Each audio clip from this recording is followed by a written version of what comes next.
Bien, jóvenes, nuevamente renovarles los saludos. ¿Cómo están? Tengan todos ustedes muy buenos días. Y como usted ya sabe, vamos a comenzar presentando el material correspondiente a geografía.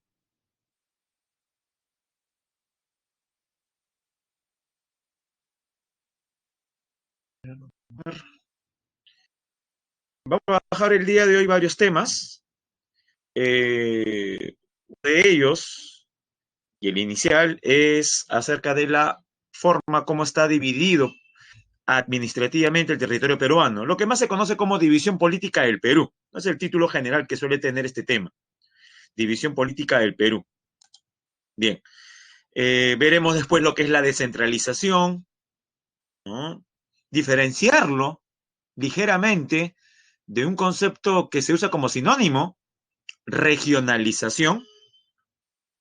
Vamos a ver las diferencias, ¿no?, existentes entre ambos términos. Obviamente están relacionados. Veremos también la situación de las fronteras del Perú, qué es integración fronteriza, qué es desarrollo fronterizo, cuáles son los espacios, ¿no?, fronterizos. Muy bien, vamos entonces a cargar el material. A ver, jóvenes, solamente como para calentar motores, responda lo siguiente. ¿En cuántas regiones políticas se divide el territorio nacional? A ver, pregunta para los 11 que en este momento se encuentran en el aula. Algunos se han quedado dormidos seguramente. Muy bien, Anthony. Correcto, Ítalo. Perfecto, Jesse.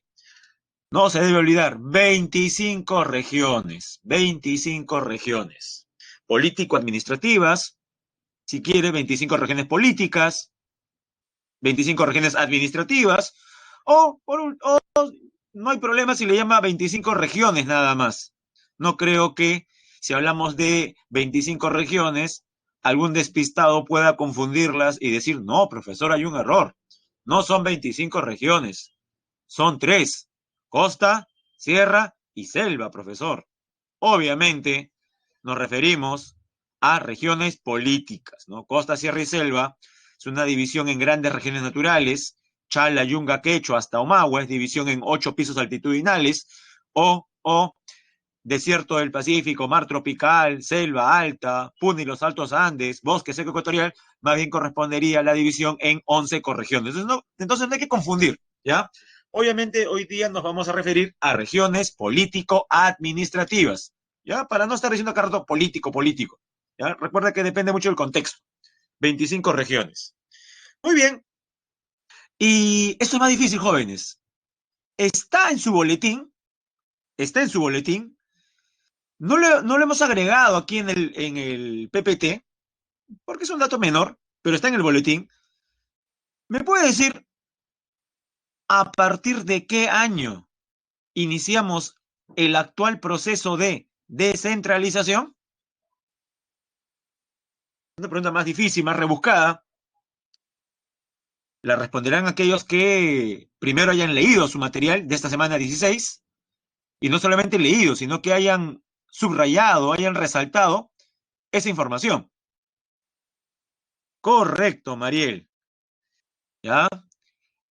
Se aprueba la ley referida, ¿correcto?, sobre el proceso de descentralización a fines del año 2002, noviembre del 2002, y entra en vigencia a inicios del siguiente año, 2003. No hay problema, ¿ya? El marco legal es aprobado a fines del 2002 y entra en vigencia totalmente el año 2003. O sea, jóvenes, tenemos ya prácticamente ¿cuántos años inmersos en este proceso? Recuerda que el 2020 ya está acabando ya. A inicios del próximo año, ¿serían ya cuántos? Profe, a ver, 2000 sería 21 menos 3. Claro, 18 años, como la edad que tiene usted. A eso quería llegar, jóvenes. A veces hablamos de la descentralización. Ah, lo que dice, por ejemplo, Jesse tampoco no está tan alejado. ¿Por qué? Si vemos del punto de vista de la creación legal, el marco legal, miren, ya está terminando octubre. Estamos a puertas del mes de noviembre. En noviembre, pero del año 2002, ¿correcto? En noviembre del año 2002, se aprueba el marco legal. ¿Sí? O sea, tenemos exactamente ahora 17 años, 11 meses y algunos días. Entonces, lo que dice Jesse, por ahí también podría ser, ¿no? Pero vamos a redondear la cifra ya. 18 años, jóvenes. ¿Ya? A noviembre, que falta poco, serán 18 años de la ley. Y la entrada en vigencia en enero. 18 años. Como la edad que de repente tiene usted. O sea, usted y la descentralización han nacido en el mismo año. O cerca, en todo caso, porque yo sé que alguien dirá, no, profesor, yo soy un niño todavía. Tengo DNI amarillo. Ya, pues, vamos a asumir que eso es cierto. Pero están por ahí. Ya no se olvida, usted ha nacido con la descentralización. Aunque Anthony responde, profe, pero ¿no viene del año 93? Esto de la descentralización. Ya sucede lo siguiente. Cuando hablamos de descentralización, cuando hablemos de descentralización en clase, cuando escuche usted en algún programa político o alguna entrevista a una autoridad hablar de descentralización, por lo general se refieren a este último proceso. Profe, ¿cómo es eso de último proceso? Porque nosotros ya hemos emprendido en épocas anteriores procesos similares. ¿Y qué pasó con esos procesos? A ver, dígame el resultado. ¿Positivo o negativo? Para que se haya iniciado otro proceso de descentralización, ¿cuál fue el resultado de los anteriores, jóvenes? ¿Ah? Fue un resultado negativo, correcto, Jesse, fue negativo. Es más, le digo, ya esto es una cuestión personal. Fue un desastre, jóvenes. Profe, desastre. Ya, un mamarracho. Profe, no hable así. ¿Cómo puede rajar de nuestras autoridades? Ya, le explico cuál fue el anterior proceso de descentralización, que seguramente recuerdan muy bien sus padres. ¿Por qué? Porque cuando sus padres y yo estábamos en el colegio y nos tocaba este tema, la descentralización, regionalización, luego veremos la ligera diferencia, ¿ya? El profesor escribió en la pizarra, chicos, hoy día, ¿no? En esta clase, ¿no? Acá por los años 80 o 90, pero más 80, jóvenes. En los 80 vamos a ver la regionalización. Y los chicos tienen que responder cuáles son las regiones. Ya. Y yo diría, región Andrés Avelino Cáceres, región Inca, región José Carlos Mariátegui, región nororiental del Marañón, región Grau, región Chavín, región Arequipa, región Amazonas. Y no se refiere al departamento de Amazonas de ahora, jóvenes, ¿ah? ¿Qué más recuerdo yo? Ah, región Los Libertadores, Huari, entre otras. Profe, ¿qué está hablando? Esa fue la regionalización que se hizo en los años 80. ¿Cuántas regiones habían? 11 regiones. Profesor, pero son 24 departamentos. Ya se imagina qué es lo que se hizo, ¿no? Para pasar de 24 departamentos jóvenes a 11, 12 regiones, ¿qué pasó con los departamentos? ¿Fueron qué? Para que de 24 se reduzca a la mitad, jóvenes. ¿Qué pasó con los departamentos? ¿Fueron divididos o fueron fusionados? ¿Se partieron departamentos o se unieron departamentos, jóvenes? Correcto, Diego, se fusionaron. Ah, ya. A ver, una facilita. No requiere, por si acaso, agarrar un libro de la época y, profe, tengo que googlear todavía para ver la respuesta. No, acá lo pueden deducir. Había una región llamada Chavín. Por el nombre, región Chavín. ¿Se imagina a qué departamento actual hacemos referencia? Región Chavín. Correcto, ¿ya ven? Ancash. Profe, pero usted dijo fusionadas. La mayoría fusionadas, otras bailaron solas. Profe, ¿quiénes bailaron solos? Por ejemplo, Ancash. Se le cambió el nombre, región Chavín. Otra región que no cambió ni de territorio ni de nombre fue Arequipa. Departamento de Arequipa y con la regionalización de los años 80, región Arequipa. No se unieron con nadie. Ah, ya. A ver otra, a ver. Esta es fácil también, ¿eh? Región Grau. ¿Qué departamento tendría que estar en una región que se llame Grau, jóvenes? Piura. Piura. Claro. Profe, ¿Piura sola? No, Piura con Tumbes. ¿Por qué? Porque recuerde, y veremos en el mapa, Tumbes solamente limita con qué departamento del Perú, con qué región del Perú. Si tiene dudas, vamos a mostrarle el mapa del Perú, ¿ya? Vamos a ver. Ah, ahí está el mapa del Perú, jóvenes.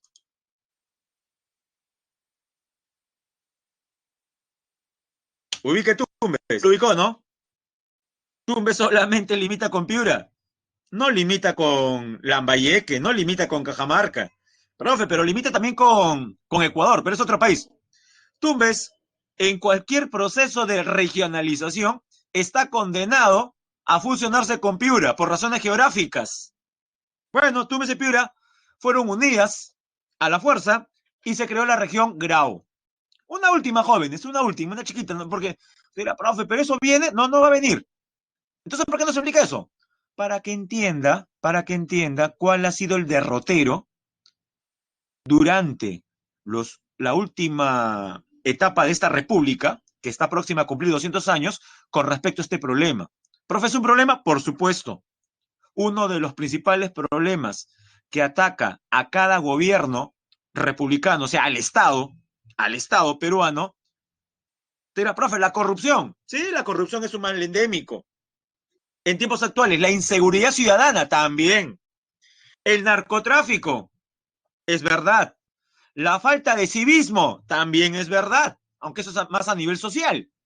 Pero un problema, jóvenes, que tenemos desde el nacimiento, congénito, es el centralismo. Es un problema que tenemos desde el inicio de la República. ¿Por qué, profesor? A ver, rápidamente. Jóvenes, durante la colonia, España desarrolló en este territorio un proceso centralista o descentralista. Perú como colonia, jóvenes, eso lo sabe usted. Correcto, pues centralista. ¿Por qué, profesor? Porque a España no le interesaba desarrollar el interior del país. ¿Qué le interesaba? Que Lima sea justamente la plataforma principal que le permita recaudar recursos, no solamente impuestos, sino recursos físicos, metales, lana, cultivos. Lima acaparó prácticamente la economía colonial. Eso lo sabe usted. Lima controlaba el puerto del Callao, único puerto del Perú. Y por mucho tiempo, único puerto importante de América del Sur. Ah, ¿verdad, profesor? Claro. ¿Recuerda usted las reformas borbónicas desarrolladas en el siglo XVIII? Hasta antes de las reformas borbónicas, recuerde, el virreinato del Perú era desde Panamá hasta Tierra del Fuego. Era Sudamérica menos Brasil y las Guayanas. Y el Perú, como virreinato, llegaba hasta Panamá, o sea, América Central. Todo eso era el Perú, jóvenes. Desde Panamá hasta Tierra del Fuego, sur de Chile y Argentina. Con una sola capital. ¿Cuál es? La ciudad de los Reyes, Lima y su puerto Callao. Esa fue la entrada y salida de cualquier tipo de productos. Estamos hablando de los siglos XVI, XVII y gran parte del siglo XVIII. Hasta que desde España se decide reformar el Estado español, el Imperio Español, y se crean, usted sabe esto, jóvenes por historia, se crean ¿qué? Nuevos virreinatos. A ver, solamente para estar totalmente seguro de que estamos entrando a terrenos que usted conoce, porque esto es un poquito de historia, es verdad. ¿Me puede decir un virreinato creado por las reformas borbónicas? Uno nada más, correcto. ¿Ya ven? Entonces sí están entendiendo, eso es bueno. El virreinato del Río de la Plata.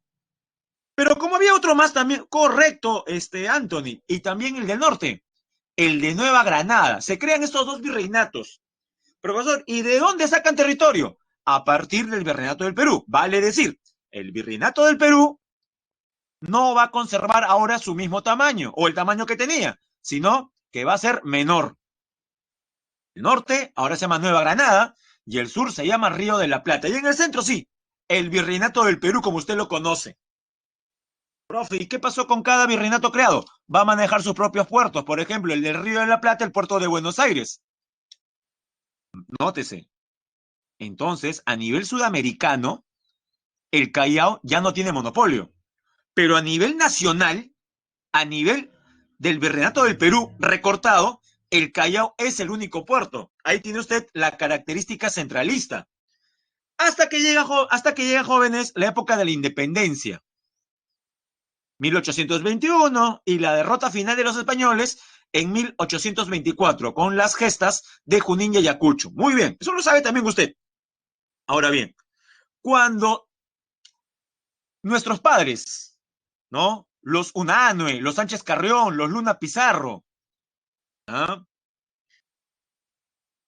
Sientan las bases de la República del Perú, pregunto yo, ¿conservaron o anularon ese sistema centralista? Está claro, durante la colonia el Perú fue centralista. La pregunta es, ¿el Perú que expulsa a los españoles, el Perú republicano, cambia de modelo o conserva todavía el modelo centralista? ¿Qué opina usted? ¿Lo conserva o no lo conserva? Correcto, Anthony, lo va a seguir conservando. Lo va a seguir conservando. ¿Por qué cree usted que ocurre el rechazo por parte de muchos peruanos a la Confederación Perú-Bolivia? ¿Recuerda la famosa Confederación Perú-Bolivia? Uno dirá, profesor, los chilenos se opusieron. No solamente los chilenos se opusieron a la Confederación Perú-Bolivia. Hubo peruanos que se opusieron, peruanos como Castillo y como Gamarra que se opusieron a la Confederación. La pregunta es, profesor, pero eso es mucha historia. Es que, jóvenes, ayuda a entender el proceso. ¿Por qué estamos así, pues? ¿Ah? Correcto, Ítalo. El sector conservador, cuya base era, nuevamente, oh sorpresa, dígame, ¿dónde estaba el bastión conservador en el Perú? ¿En las provincias o en Lima? ¿Quiénes querían conservar el statu quo? ¿Quiénes querían mantener el monopolio del Callao? Lima. Por eso es que Lima va a estar en contra de la Confederación y se va a dar una alianza que usted vería contra natura. ¿Cuál, profesor? Que en las guerras, que en las batallas contra la Confederación, en un lado, ¿quiénes estaban? Peruanos y bolivianos, defendiendo la Confederación. Y al otro lado no estaban solamente chilenos y un poco de argentinos. Habían chilenos, argentinos, pero también habían peruanos. ¿Peruanos, profesor? Sí. Peruanos como Castilla, peruanos como Gamarra, que estaban a favor justamente de mantener el monopolio. Profe, entonces está diciendo usted que la Confederación Perú-Bolivia tenía un proyecto liberal. Por supuesto, era un proyecto liberal. Ya, no quiero atosigarlos con un poquito con historia, pero dígame lo último. ¿Cómo se llamó la famosa ley que se saca durante la Confederación, que va a irritar a los limeños? ¿Usted la conoce? ¿La ley de qué? Durante el protectorado de Santa Cruz. Quién sabe, hasta podrían preguntarle esto en historia, jóvenes. ¿Cómo se llamó esa famosa ley que saca la Confederación para anular el poder de Lima? ¿Qué quieren? ¿Qué quieren los empresarios? Muy bien, Oscar. La ley de puertos libres. O sea, querían que hayan puertos en el sur del Perú. Por ejemplo, la costa de Arequipa, lo que ahora sería Matarani. O la costa de Moquegua, lo que ahora sería el puerto de Hilo. Querían acabar con el monopolio limeño. Jóvenes, como se ha percatado, nuestro país nació fracturado. Siempre hemos tenido esta guerra y hasta ahora lo nota. Lima versus las provincias versus Lima. Desde Lima, ¿qué se cree? que las regiones no saben gastar, que son adolescentes con dinero, con mucho dinero. Es como darle a un adolescente, ¿no? 30.000 dólares para su educación, ¿no? Visión paternalista, se lo va a gastar, no sabe qué hacer. Profe, pero eso puede ser cierto. Sí, es verdad, puede ser cierto. Y del otro lado, de la visión de las regiones, ¿cuál es? Lima acapara todo, no nos deja desarrollarnos, no nos transfiere recursos. Hay que prácticamente de rodeas pedirle a Lima que nos mande recursos, cuando ellos, desde un escritorio, no conocen la realidad del Perú. Mire, tiene esas dos versiones. Escuche la entrevista a cualquier alcalde o regidor, no, alcalde o gobernador regional del Perú profundo, y suele hablar mal de Lima. Y desde Lima también hay sectores que dicen que no, pero las regiones no saben gastar. Y uno dirá, profesor, pero ambas, ambos puntos de vista tienen bastante de verdad. Sí, es correcto. De ahí lo complejo, pues. O sea, si usted va a ver esto como buenos y malos, como si fuera una película de Disney, vamos a entrar en problemas. ¿Ya? Recuerde que la situación es mucho más compleja. A veces tenemos nosotros el problema de ver todos los buenos y los malos, blanco y negro. O sea, tener una visión binaria de la realidad. Y no es así. Hay matices, hay matices. Justamente para que entienda mejor esos matices, es que vamos a presentar dos videos acerca de qué opinan algunos expertos sobre la descentralización que se ha realizado en el Perú. Obviamente se van a referir a este último proceso que ha comenzado 2002-2003. Pero para entender por qué el Perú está como está, había que regresar, jóvenes, al inicio de todo. Miren, nos hemos remontado hasta la colonia. Conclusión, centralismo. El Perú se libera, mantiene el patrón centralista. En los años 80, hace poco nada más, jóvenes, hace menos de 40 años, gobierno de Alan García, primer gobierno de García, se pretende acabar con este flagelo que es la centralización y se inicia un proceso correcto, Mariel. También está el problema de la corrupción. Es verdad. Claro, yo quise ser buena gente, ¿no? Porque decía, desde Lima se critica que las regiones no saben gastar. Y ese es un problema. Inoperancia, negligencia, falta de capacidad. Pero algo igual o peor que ser negligente, ¿qué cosa es? Robar, como dice Mariel, robar. Por eso es que, jóvenes, estamos entrampados en un dilema. Hay gente que dice, profesor, las autoridades o son incompetentes o son corruptas. Entonces, algunos dicen, entre las dos cosas, yo prefiero, dicen algunos, espero que usted no, dicen algunos, prefiero a un alcalde, a un gobernador, que haga obras, que sea competente, que sea eficiente, ¿no? Y por ahí, pues, que jale un poquito para sus bolsillos. No me molesta, profesor. Y ahí viene la famosa frase que usted podría escribirle en el chat, por favor. ¿Cuál es esa famosa frase que lastimosamente muchos peruanos apoyan? Hasta podría ser una frase de campaña, ¿no? Correcto, como dice Anthony. Profesor, sí he escuchado a mucha gente. Roba, pero hace obra.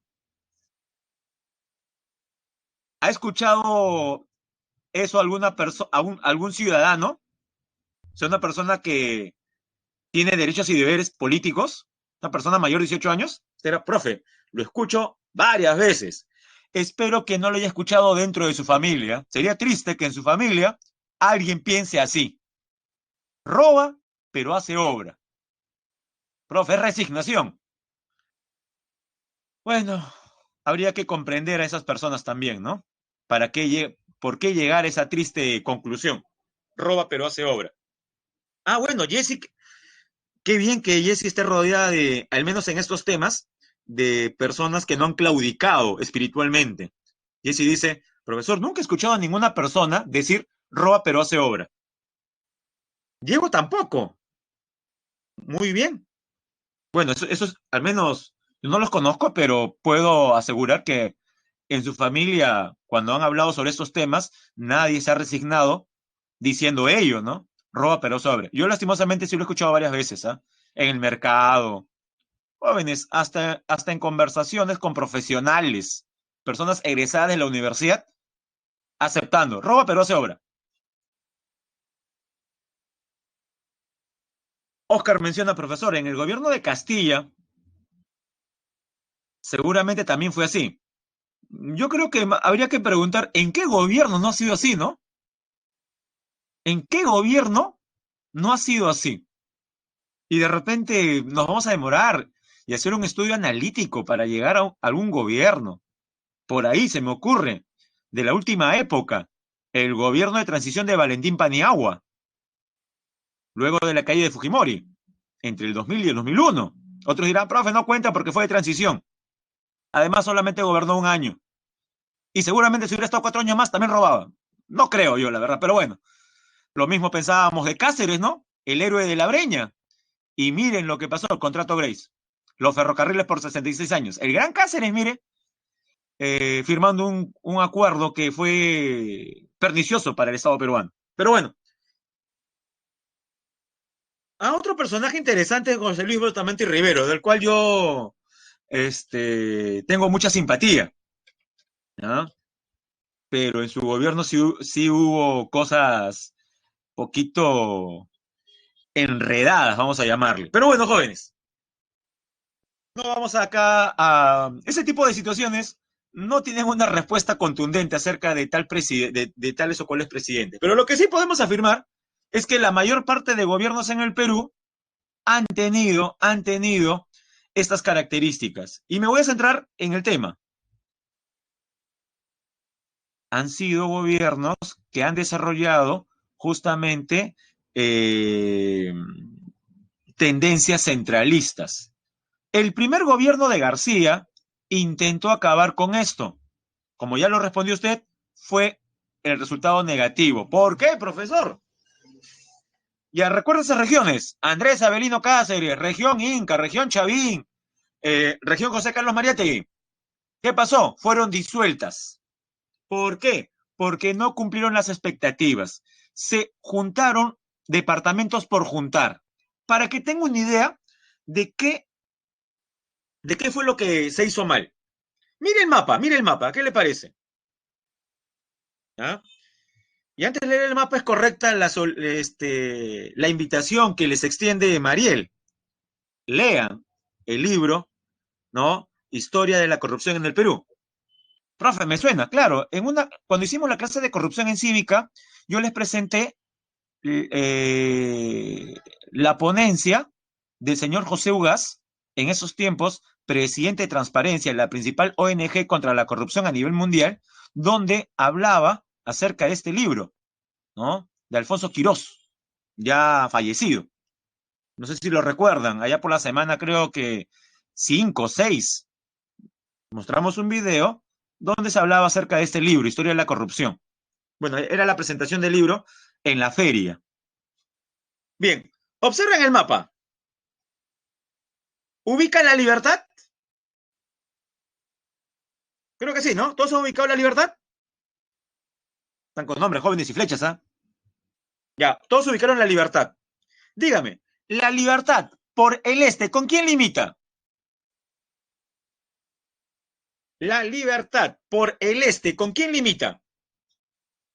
Muy bien, Ítalo. Anthony, con San Martín. Correcto, Renzo Jesse, con San Martín, que está demoradito. Ya. En el proceso de regionalización de los años 80, se decidió fusionar la Libertad con San Martín para crear una nueva región. Ah, ya, profesor. Ya, les voy a decir el nombre de la región creada, de la unión, la Libertad con San Martín. ¿Ya? A ver, si hubieran tambores de guerra para hacer sonar, como introducción lo haría, pero no hay, ni tengo ruido. Ya, jóvenes, la respuesta es la región producto de la unión de los departamentos La Libertad y San Martín se llamó región La Libertad guión San Martín.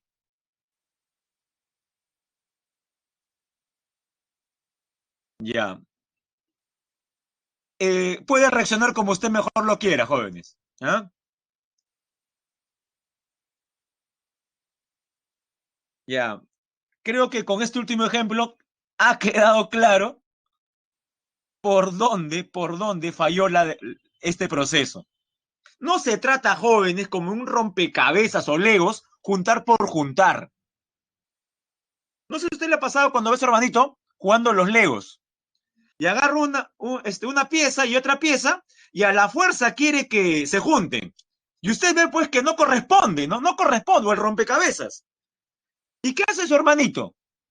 De 4 añitos, de 5 añitos, que intenta juntar unos Legos a la fuerza y no empalma. ¿Ah? Se molesta y tira todo. Ya, bueno, jóvenes. Tienen que tener cosas en común para formar una región, como veremos luego la definición. Bueno, jóvenes, hasta ahí la parte crítica sobre el tema, porque usted se imagina hacer este tema, definir descentralización, mencionar sus funciones, la división política, bla, bla, bla, bla, y pasar al siguiente tema. No, jóvenes. Hay que, hay que hacer un análisis crítico sobre este problema, ¿ya? Eh, Bien, ahora sí vamos a la parte más descriptiva, ¿le parece? Que es la de repente que muchos están esperando, ¿no? Hay gente que no le gusta mucho la polémica. Bueno, vamos a la parte descriptiva. A ver, jóvenes, organización política y administrativa del territorio peruano. Ley número 27795, la ley de demarcación y organización territorial. Finalidad de esta ley: establecer las definiciones básicas, criterios técnicos, lograr el saneamiento de los límites, o sea que estén claros, la organización racional del territorio de la República y los procedimientos para el tratamiento de la demarcación territorial.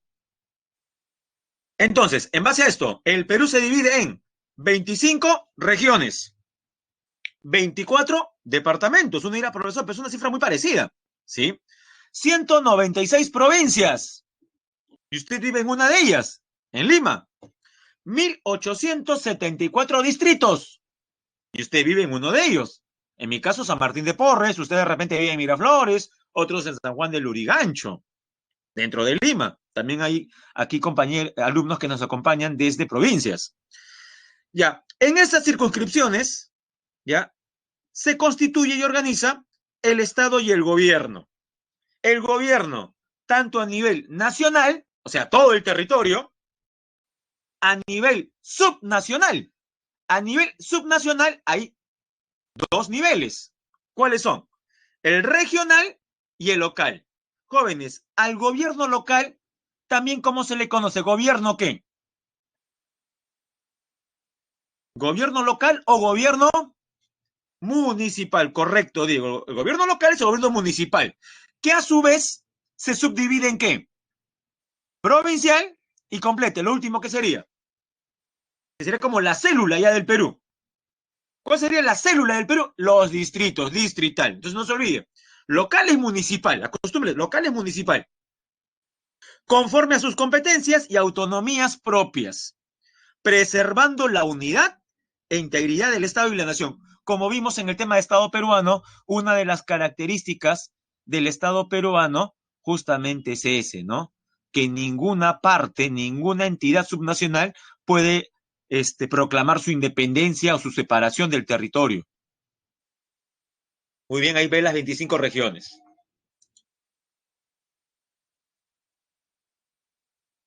Bien, ahora sí, descentralización.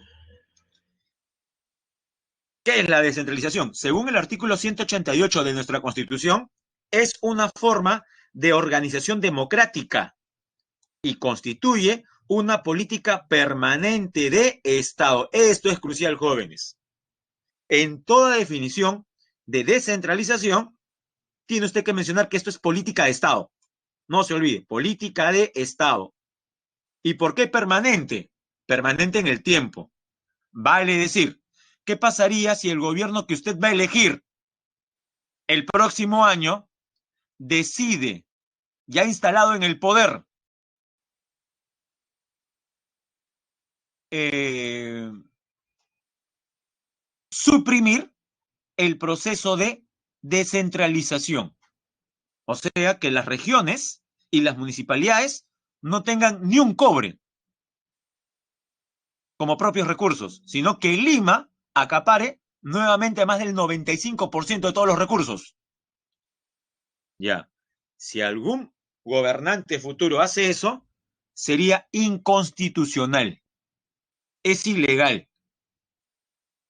La descentralización no es política de algún gobierno, si quiere o no quiere, es política de Estado. Diferencia, entonces, hay políticas de gobierno y hay política de Estado. Profe, no entiendo, ¿qué es una política de Estado? Una política que independientemente del gobierno de turno, se tiene que implementar, se tiene que desarrollar. De carácter obligatorio, si es que quedaban dudas, es obligatorio, que tiene como objetivo fundamental el desarrollo integral del país. Ese es el objetivo. Esto también vamos a subrayarlo. No se pregunta, profe, ¿para qué descentralizar? Para lograr esto, ¿no? Creo que es el fin de cualquier Estado, el desarrollo del país. Este proceso, ¿cuál, profesor? La descentralización, se realiza por etapas, en forma progresiva y ordenada, conforme a criterios que permitan una adecuada asignación de competencias y transferencia de recursos. O sea, en otras palabras, ¿ya? Uno dice, profe, va mucho floro, de frente. ¿Qué cosa es la descentralización? Ya, es un proceso por el cual el gobierno central, si gusta, identifíquelo con Lima, el gobierno central transfiere no solamente recursos, no solamente bienes, no solamente dinero, sino también capacidades, gestión. Profe, no entiendo lo último. Ya, es como que a usted le transfieran un automóvil.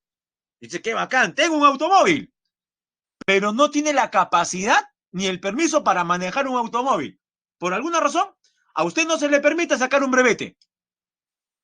Entonces dirá, profe, ¿verdad? ¿De qué me sirve tener un auto si no lo puedo manejar? Tendría que manejarlo, por supuesto. O sea, no solamente transferir recursos, dinero, sino funciones para manejar ese dinero de la manera más eficiente. Entonces voy a leer de nuevo para sellar la idea. El proceso se realiza por etapas, en forma progresiva y ordenada, o sea, en forma gradual, no de golpe, conforme a criterios que permiten una adecuada asignación de competencias y transferencias de recursos desde el gobierno nacional, que es el gobierno central, hacia los gobiernos regionales y locales. ¿Ya? Y hemos colocado no sé si usted nota el mapa, el, el sector del círculo de rojo, ¿qué cosa significa, jóvenes? Mire, a ver, analice el gráfico que está aquí. Claro, ahí vemos una gran mancha roja circular, ¿no? Y ese es el centralismo pues, limeño, que se busca ahora, transfiera recursos a las regiones y gobiernos locales. Como usted puede ver a la derecha, el Perú ha adoptado la descentralización desde el año 2002-2003 para superar el centralismo político, económico y administrativo que ha caracterizado a la época republicana. Bien, ahora vamos a ver la parte ideal, joven, y la parte soñada. Si el Perú se descentralizase, ¿qué objetivos se podrían alcanzar? Veamos.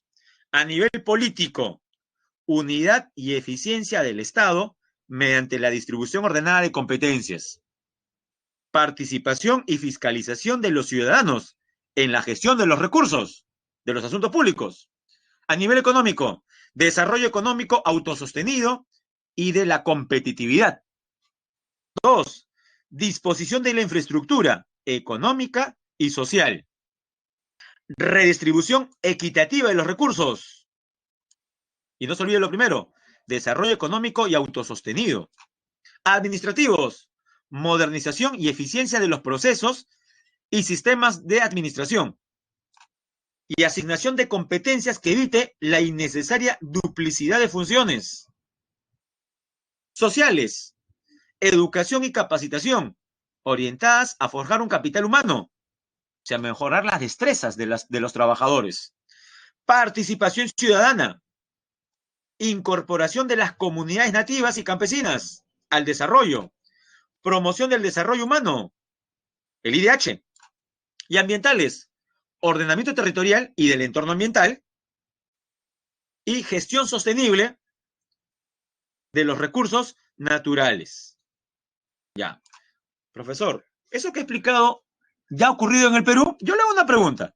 Estos son los objetivos que se buscan alcanzar con la descentralización. O sea, si lo vemos desde este punto de vista, descentralizar está bien, es bueno. Ahora dígame usted, si estos fueran los criterios de evaluación, ¿Qué nota le pondría el Perú de 0 a 20? ¿Cuánto de eso hemos alcanzado? A ver, póngale una nota. De 0 a 20. Así como cuando usted evalúa a los profesores, algo parecido, ¿no? Le dan unos criterios, ¿no?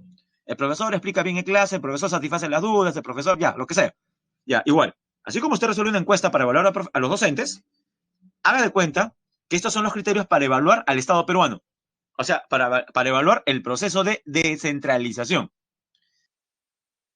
Si usted cree que se ha logrado todo esto, o sea, la nota es 20 al proceso de descentralización. Bueno, tenemos una respuesta, la de Diego. Él cree que 11, con las justas.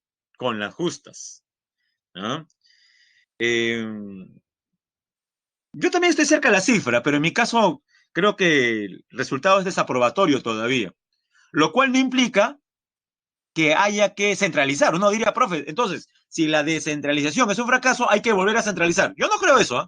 Yo creo que hay que hacer algunas mejoras al respecto. Y ahora hablemos de las regiones.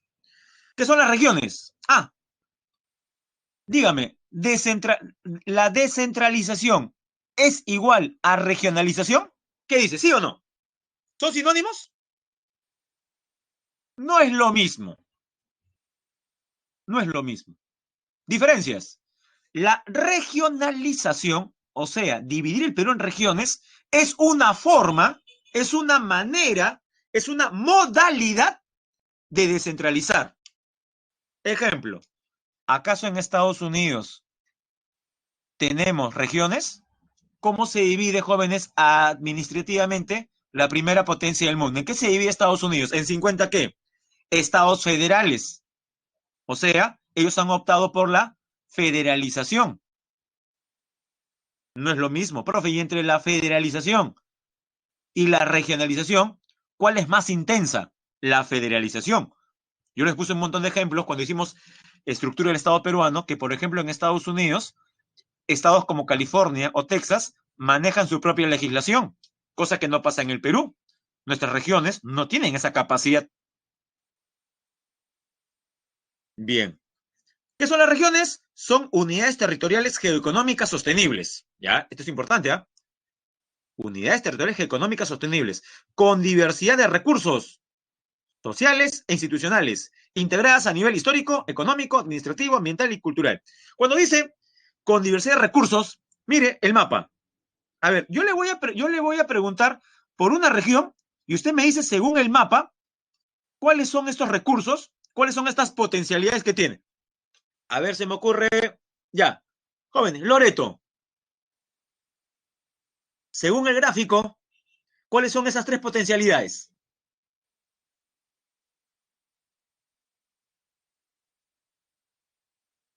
¿Se puede leer? Creo que sí, ¿no? Correcto, correcto. Profe, dice forestal, por los bosques. Turismo, Iquitos, Pacaya, Samiria, la biodiversidad. Y petroquímico, recuerde que petrolero, ¿por qué razón?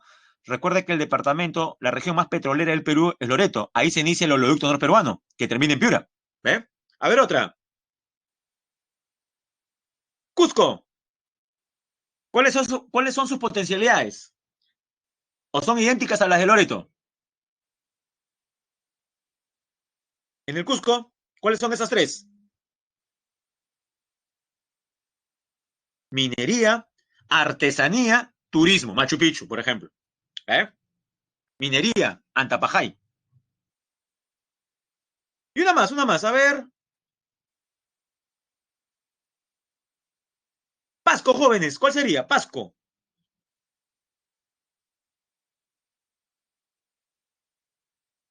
Tenemos en Pasco minería, turismo y agricultura. La maca, por ejemplo, ¿no? La maca. Profe, pero eso es en la sierra. Y en la selva, café. Claro. En la selva de Pasco, café. El café de Villarrica. Y frutas en general. Y ni qué decir el turismo, pues, ¿no? Hay cataratas muy hermosas en la selva de Pasco. Uh -huh.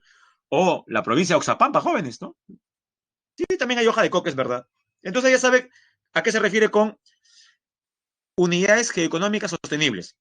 Comparten distintos niveles de desarrollo. Mire, cada una se especializa en diferentes cosas. Especialización y competitividad productiva, sobre cuyas circunscripciones se constituyen y organizan gobiernos regionales. Según el artículo 28 de la Ley de Bases de la Descentralización y el artículo 190 de la Constitución Política del Perú, nuestro país, dijimos, se divide en 25 regiones. No se olvide, 25 regiones. A ver, jóvenes, dígame, de las 25 regiones, ¿cuál es la más grande? Habría que tener una chuleta en el ojo para no responder bien esa pregunta. ¿Cuál es la región más grande? Loreto, de lejos es Loreto. Le sigue Ucayali, tercera Madre de Dios. O sea, las tres regiones políticas que se encuentran en la Amazonía, totalmente, son las más grandes. ¿Y cuál, jóvenes, es la más pequeña? ¿Cuál es la región más pequeña de todas? Ya, tenemos tres respuestas. Ya. Menos mal entonces que hice la pregunta. Tumbes es la segunda más pequeña. Ah, se dieron cuenta. Correcto, Anthony, Juan, Jesse. La región más pequeña es el Callao, jóvenes. No se olvide, Callao. Por eso es que en la clase pasada, cuando hicimos densidad poblacional, el Callao aparece en primer puesto como la región más densa. Son casi 7.000 habitantes por kilómetro cuadrado, no se olvide. ¿Quiénes suelen ser más densos? Los territorios más pequeños. Callao es bien pequeño. Coincide con una provincia. Recuerde que las regiones coinciden con departamentos, en tanto que el Callao coincide con la provincia del Callao. Pero, jóvenes, hay otro cambio. ¿Cuál es?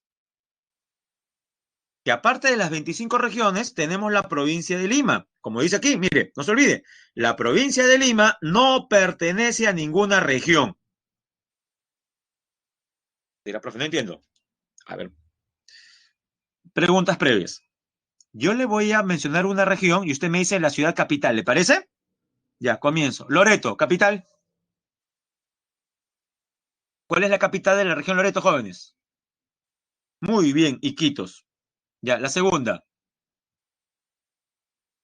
Capital de la región Pasco. Capital de la región Pasco. Muy bien, Cerro de Pasco. Ya, tercera.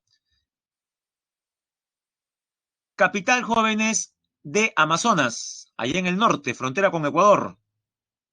Región Amazonas, capital, Chachapoyas. Muy bien. Ahora dígame, ¿cuál es la capital de la región Lima? Recuerde que nuestra división, nuestra actual división política no es otra cosa sino que un pequeño maquillaje del anterior. Antes, ¿qué decíamos? El Perú se divide en 24 departamentos y una provincia constitucional. Ya. ¿Qué se hizo? Los 24 departamentos se convirtieron en 24 regiones.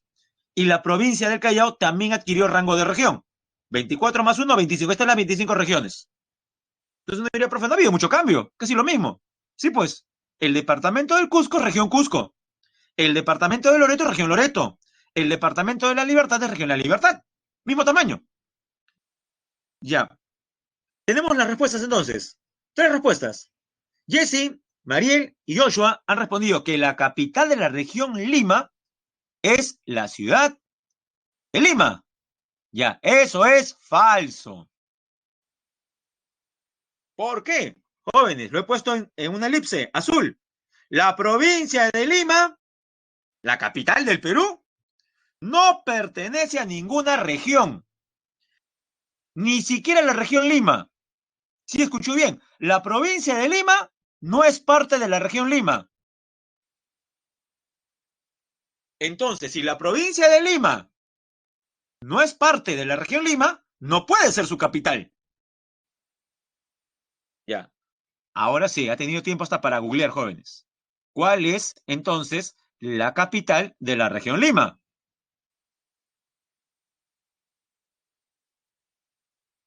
Correcto, Diego. Es la ciudad de Huacho. Sí, la tierra de la salchicha. Norte Chico, pasando Guaral, pasando Chancay. Huacho, joven, en la provincia de Huaura. Algunos dirán, profe, no, voy a tener que resetear entonces, ¿ah? Sí, hágalo. Esto es lo, no era profe, pero esto seguramente es nuevo. Hay muchos aquí en el salón que están pensando, profe, eso es nuevo, seguramente ha cambiado hace un par de años. Y no nos han dicho, jóvenes, este cambio viene desde el año 2002-2003, o sea, la edad que tiene usted. Estamos hablando de una teoría que tiene 18 años, pero a pesar del tiempo, mucha gente desconoce. Sí, sorpresa, ¿no? Y ahora yo sé que dirá, profe, pero ¿cómo es eso que la provincia de Lima no es parte de la región Lima? Ya. Como yo sabía que muchos se iban a descuadrar. Ahora bien, en su defensa, explicar esto en el aire, en abstracto, es complicado, es verdad. Pensando en usted, pensando en usted, vamos a analizar esto que estoy explicando en el siguiente mapa. Pero antes de ello, Lima posee un régimen especial, porque es la capital del Perú. ¿Cuál es?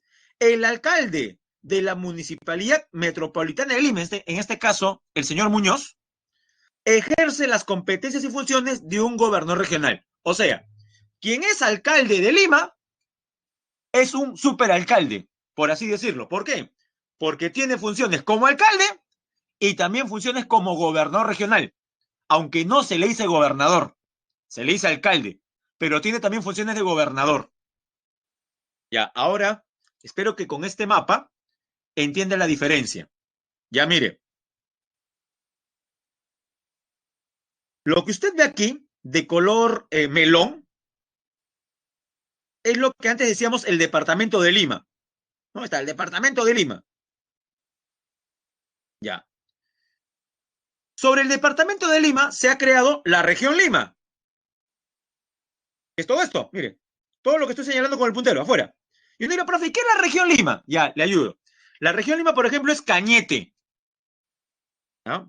Profe, ¿dónde está? Ya, lo escribo, ¿ya? Bueno, esto yo pensaba pasarlo rápido, pero como veo que no había mucho conocimiento, no se preocupe. Acá voy a escribir. Ya, por esta parte,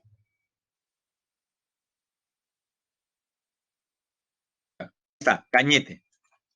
Cañete es una provincia de la región Lima. Ya está. Otro, por aquí, en la Sierra de Cañete. A ver, complete. Ya puse la primera sílaba. ¿Qué provincia de la región Lima es esa? Tiene paisajes espectaculares. Yauyos. De Lunaguaná para arriba. Ya. Ya por esta parte, ¿qué tenemos? ¿Dónde está Matucana? Ticlio. Muy bien, Anthony. Lo que sigue es Guarochirí. Uy, ya. A ver, voy a hacerlo más grande, ¿ya? Son 9, no voy a colocar todas, solamente las más cercanas a capital. Y ahora sí, Guarochirí. De Guarochirí. Ya por esta parte, de Caraballo, por la Tupac Amaru. ¿A dónde llega? Está Canta.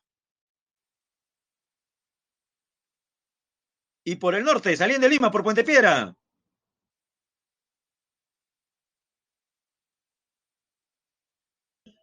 La tierra del chancho al palo. Ajá. Guaral. Ah, no me falta, sí, falta Guaura, donde está Huacho. Falta Ollón, Cajatambo. Y más al norte, Barranca, donde está, por ejemplo, Caral. Barranca. Claro, también está Paramonga, correcto. Ya se ubicaron, ya. Todo eso. Guaura, donde está Huacho. Guaral, Canta, Guarochirí, Yauyos, Cañete. Ahora, por favor, no se equivoque. Son provincias que pertenecen a qué región. Esas provincias sí pertenecen a qué región. A la región Lima. Eso es Lima. Por eso es que muchos, para no confundir, le llaman región Lima provincias. O sea, las provincias del departamento de Lima, sin la capital. Dígame hasta ahora, ¿se está entendiendo? Para proseguir. Si no, lo vuelvo a explicar, no hay problema. Si hay alguien que no ha entendido, escriba no y no hay problema, lo vuelvo a explicar.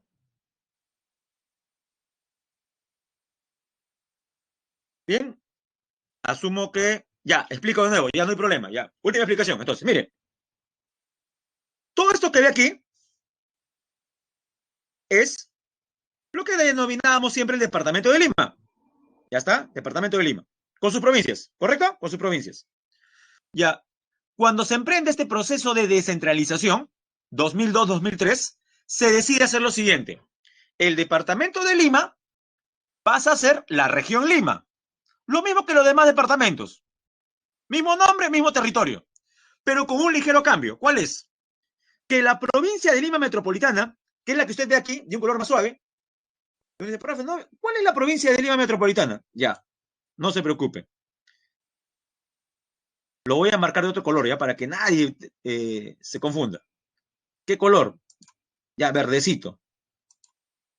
Jóvenes, esto que voy a pintar ahorita es la provincia de Lima. O sea, San Martín de Porres, San Isidro, Miraflores, Caraballo, San Luis, Cercado de Lima, Breña, Puente Piedra, Chaclacayo. Ya lo estoy pintando de verde, mire.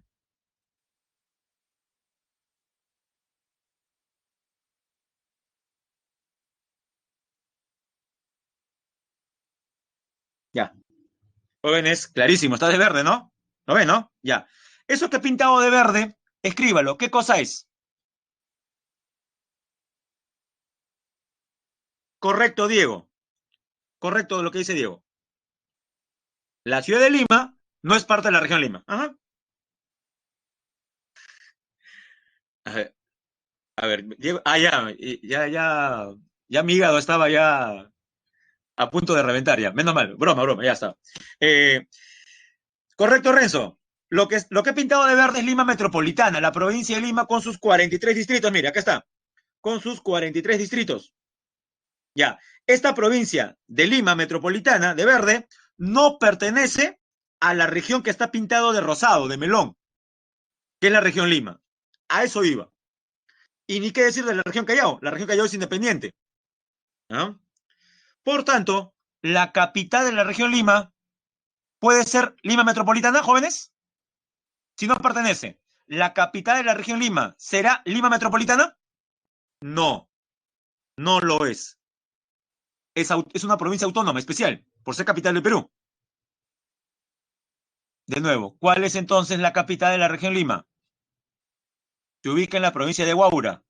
¿Cómo se llama esa ciudad? Se llama Huacho. Ya, creo que se entendió. Ahora sí. Bueno, en realidad, jóvenes, eso lo debió aprender usted en primaria y en último caso en secundaria, porque esta información, repito, ya tiene 18 años.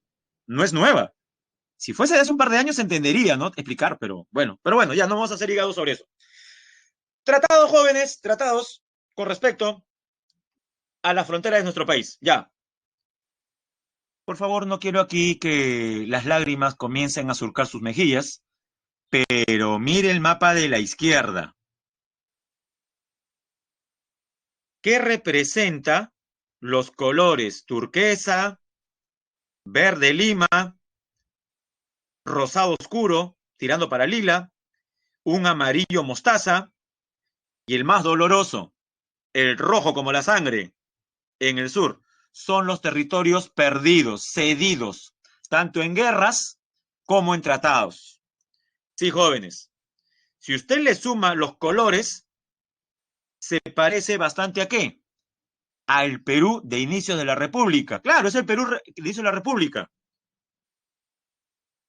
Sí, jóvenes, puede poner la cantidad de Fs en el chat que usted quiera, porque la situación lo amerita, jóvenes. La situación lo amerita.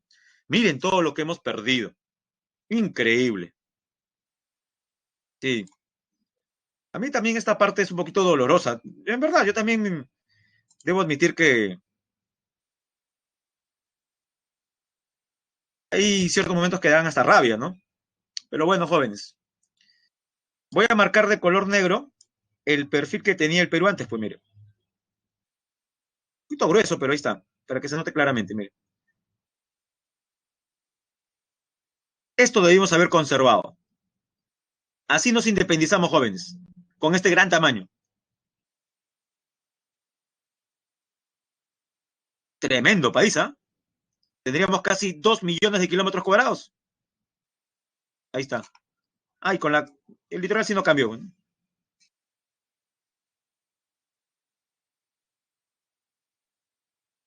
¿Ya? Ahí está. Mire ese Perú. Alguien dirá, profe, no me gusta, es muy feo. ¿No? Parece una boca, parece un pelícano que está de perfil abriendo el pico, ¿no? Sí, parece un ave, no sé. Bueno, jóvenes, ese Perú debimos haber ideado. Ya, jóvenes, profe, pero ¿qué pasó? Ya, miren, nos hicieron una liposucción, jóvenes, miren. Una lipo nos hicieron. Profe, quedamos más bonitos, miren, más delgaditos, tenemos cinturita. No vale eso, jóvenes. No es consuelo. Ya, ¿cuáles son los tratados? Ya, comenzamos. Ya, mire, esta parte que estoy señalando, esta parte que voy a cerrar en una elipse, con color, a ver qué color. Con color rojo, ¿ya? Corresponde a los tratados firmados con qué país. Ya, ese, Protocolo de Río con Ecuador. Muy bien. Acta de Brasilia, 1998, segundo gobierno de Fujimori. Correcto. Ya. Y acá, Tratado Solomon Lozano, ¿con qué país, jóvenes? Firmado durante el oncenio con Colombia. Ahí perdimos la parte verde, pues mire, la parte verde del mapa la perdimos ahí, con todo y trapecio masónico. Y aquí, jóvenes, el país con el cual perdimos más territorio. ¿Con quién firmamos? El Tratado de Herrera de Aponte y Ribeiro, y luego el Velar de Río Branco con Brasil, el país que más territorio nos arrebató. Y sin disparar una sola bala, sin guerra, también es el único país con el cual no hemos tenido conflicto bélico. Curioso, ¿no? Que el país que más daño nos hizo territorialmente es el país con el cual no hemos tenido guerra. Brasil. La parte que está pintada de amarillo en el mapa de la izquierda corresponde a los territorios cedidos. ¿A qué país, jóvenes? ¿A qué país? Bolivia. Tratado Polo Bustamante, firmado durante el primer gobierno de Leguía. Sí, jóvenes. Es el presidente Leguía en sus dos gobiernos, de 1908 a 1912, ¿no? Bajo el manto del Partido Civil, y luego, ya opositor al Partido Civil, el famoso oncenio. Juntando los 15 años de gobierno de Leguía, primero 4 y luego 11, tenemos 4 tratados. Él firma el tratado Salomón Lozano durante el oncenio. Firma el Velar de Río Branco y el Polo Bustamante en su primer gobierno, de 1908 al 12. Y finalmente, durante su penúltimo año de gobierno, durante el oncenio, se soluciona el problema de Tacna y Arica. Recuerde usted, por un tratado que no se menciona aquí, el Tratado de Ancón de 1883, ¿ya? Se decide, bueno, Chile nos obliga a entregarle a perpetuidad Tarapacá. Con el Tratado de Ancón que finaliza la guerra, jóvenes, perdemos para siempre Tarapacá. En tanto que Tacna y Arica van a ser administrados por Chile. ¿Por cuánto tiempo, recuerdan? Según el Tratado de Ancón, ¿por cuánto tiempo? Por 10 años. O sea, si el tratado se firmó en 1883, el plebiscito, la consulta popular, debió realizarse en 1893, durante el gobierno de Remigio Morales Bermúdez. ¿Se desarrolló, jóvenes? ¿Hubo plebiscito 10 años después? No. ¿Por qué no, profesor, si estaba estipulado en el Tratado de Ancón? Porque a los chilenos no les convenía. Ellos pensaron cuando nos hicieron firmar el tratado que iban a chilenizar esos dos territorios, Tacna y Arica. Y claro, con mayoría chilena, iban a ganar la consulta popular. Bueno, jóvenes, hay que rendirle un gran tributo, un gran homenaje a las familias peruanas que sí se quedaron en Arica y especialmente en Tacna. Resistieron el acoso por parte de los chilenos que controlaban el territorio. Finalmente, en 1929, durante el gobierno de Leguía, se firma este tratado, el Tratado de Lima, también conocido como Tratado Radagamio-Figueroa, de 1920. Jóvenes, usted sabe la historia. ¿Cuál fue el resultado? ¿Qué pasó con Tacna y Arica, jóvenes? Ya, primero dígame, ¿qué pasó con Arica, según este tratado? ¿Cuál va a ser la suerte de Arica? A ver, ¿qué he escrito? Correcto. se le cede a Chile. ¿Por cuánto tiempo, jóvenes? A perpetuidad, para siempre. Para siempre. En tanto que Tacna regresa a la patria. Ese fue el resultado, jóvenes. Esa fue la negociación. Tacna regresa y perdimos Arica. Y como habían cosas todavía pendientes de ese tratado del 29, 70 años después, durante el segundo gobierno de Fujimori, se termina de ejecutar cuestiones del tratado del 29. Increíble, ¿no? Cómo nosotros aplazamos los tiempos, ¿no? Ya. Y las fronteras marítimas, ¿cómo han sido diseñadas, delimitadas? Ya. Entre Perú y Ecuador, para delimitar la frontera marítima, ¿hubo necesidad de denunciar a Ecuador en la Corte de la Haya? Responde, ¿sí o no? Para marcar la frontera marítima con Ecuador, ¿hubo necesidad de demandar a Ecuador en la Corte de la Haya? No. ¿Por qué? Porque los dos estados decidieron firmar un acuerdo. ¿Cuál? El Acuerdo de Límites Marítimos del 2011, gobierno de Alan García. En cambio, Perú quiso hacer lo mismo con Chile, sentarlo en la mesa para firmar un tratado. ¿Qué dijeron los chilenos? Ellos dijeron que no, nones dijeron. ¿Por qué los chilenos dijeron que no? Porque ellos afirmaban, el Estado chileno afirmaba, que ya había tratado fronterizo. Qué curioso, ¿no? O sea, para Perú no hay tratado, no hay acuerdo de límites, pero los chilenos dicen que sí hay. Profe, no entiendo, ¿cómo así? Lo explicaremos en la parte final sobre mar peruano, no se preocupe. Entonces, ¿qué hace el Estado peruano? A través del gobierno de turno, demanda a Chile en la Corte de la Haya. Finalmente la Haya convoca audiencia, se realiza el proceso judicial y usted sabe lo que ocurrió. Un martes de enero del 2014 se dio la famosa sentencia o fallo. Por eso tenemos acá límite marítimo fijado por el fallo de la Corte Internacional de Justicia de La Haya 2014. Ya no fue un tratado. La Haya tuvo que intervenir. Bien.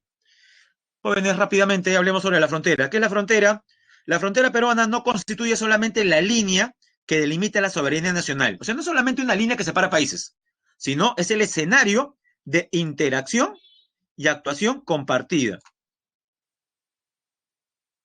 Hay que ver a la frontera ya desde otra perspectiva, como un ente dinámico y no solamente una pared, como uno puede pensar, ¿no? No piensa en frontera y piensa en el muro que están haciendo los estadounidenses contra México. Es el escenario donde se desarrollan dinámicos procesos sociales, culturales y económicos, donde intervienen no solo personas y organizaciones públicas y privadas, sino también los países vecinos. Ejemplo, mire, tenemos aquí dos fronteras. La primera es la frontera entre Perú y Ecuador, y la segunda, la frontera entre Perú y Bolivia. ¿Qué nota? Que la frontera entre Perú y Ecuador presenta, por ejemplo, una, vamos a llamarle pues un área urbana llamada Aguas Verdes, en Tumbes. Cruza la frontera, cruza el puente internacional, entra a Ecuador y no lo recibe un desierto, lo recibe también zona urbana. En otras palabras, Aguas Verdes y Huaquillas, usted elimina la frontera, es una sola ciudad.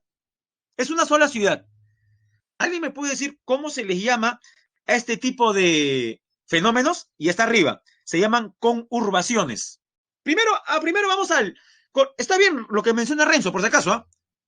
¿Ya? Tiene que ver con espacios fronterizos. Aunque lo correcto es zona de frontera, en realidad. ¿Ah? Es una zona de frontera. Pero bueno, vamos a aplicar la diferencia después. Pero primero, son conurbaciones. O sea, son uniones de urbes. Igual ocurre en Desaguadero. En el caso entre Perú y Ecuador, esta conurbación tiene dos nombres. En el lado peruano se llama Aguas Verdes, cruza Ecuador y se llama Huaquillas. Aquellos que han pasado por ahí saben exactamente lo que estoy hablando. O sea, Cruza el puente y se llama Huaquillas, pero en realidad es la misma urbe. Eso es una conurbación.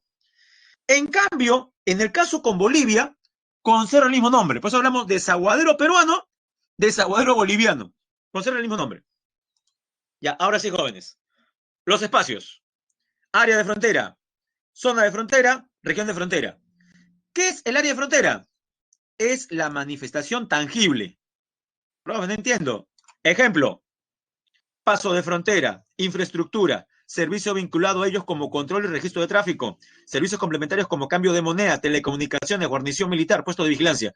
O sea, todo aquello que usted vea que se materializa en forma tangible, una garita de control, un muro, un puente, una antena de telecomunicaciones, aduana, o sea, manifestaciones tangibles, visibles, a eso se le llama área de frontera. Ejemplo, aquí está el puente internacional, jóvenes, miren.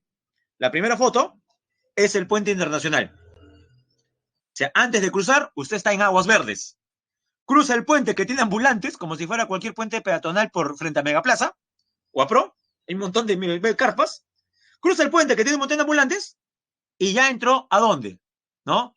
Ya entró, por ejemplo, a Huaquillas. Aguas verdes, Huaquillas. Ahí está. Ese es el área de frontera.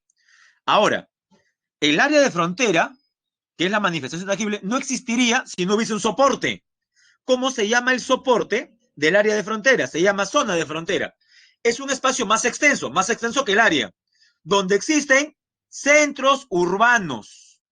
O sea, el centro urbano es el área, es la zona de frontera, dotados de equipamientos. Usted dirá, profe, a ver un ejemplo. Ya, la parte que está acá resaltada, mire. Todo esto. No sé si usted ve los límites, incluido Plaza de Armas. Ya, esto es la provincia de Zarumilla. Esto es Zarumilla, mire. Con su, este, con su capital, la Plaza de Armas. Claro, Zarumilla en Tumbes. Ese es el área, esa sería la zona de frontera, porque es el centro urbano. Y por último, lo que se llama departamento sería la región de frontera. Entonces no se olvide. ¿Qué es más grande? La región. Dentro de la región está la zona de frontera, que es el centro urbano, en este caso Zarumilla. Y dentro del centro urbano está el área de frontera, que es la manifestación tangible. Muy bien. Tenemos también, jóvenes, desarrollo fronterizo e integración fronteriza. Esto es rápido, jóvenes. ¿Qué es el desarrollo? Es el proceso necesario e impostergable de incorporación de las fronteras al patrimonio activo. Como dice su nombre, jóvenes, es, por ejemplo, llevar a cabo, ¿no? Políticas para mejorar el nivel de vida de la población peruana que está en zona de frontera, ¿no? ¿Qué es la integración? Mire, integración es el proceso orgánico acordado por dos estados.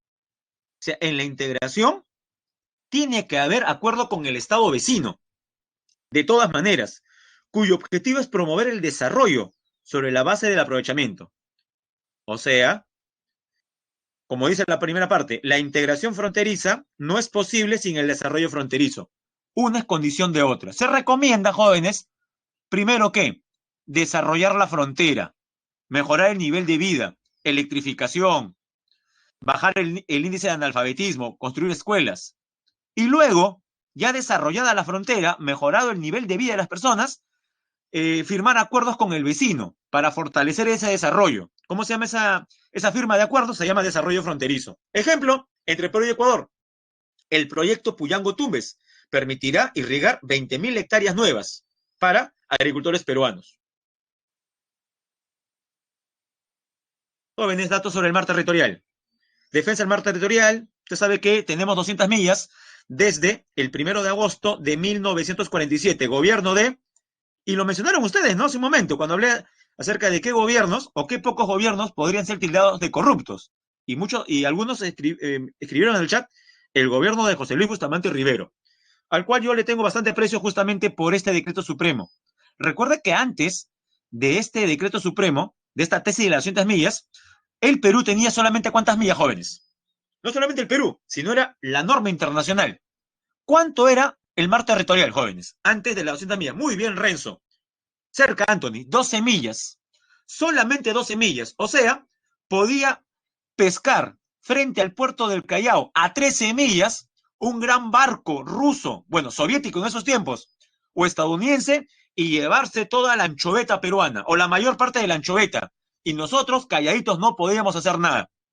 Es en el gobierno de Bustamante Rivero que se extiende hasta 200 millas.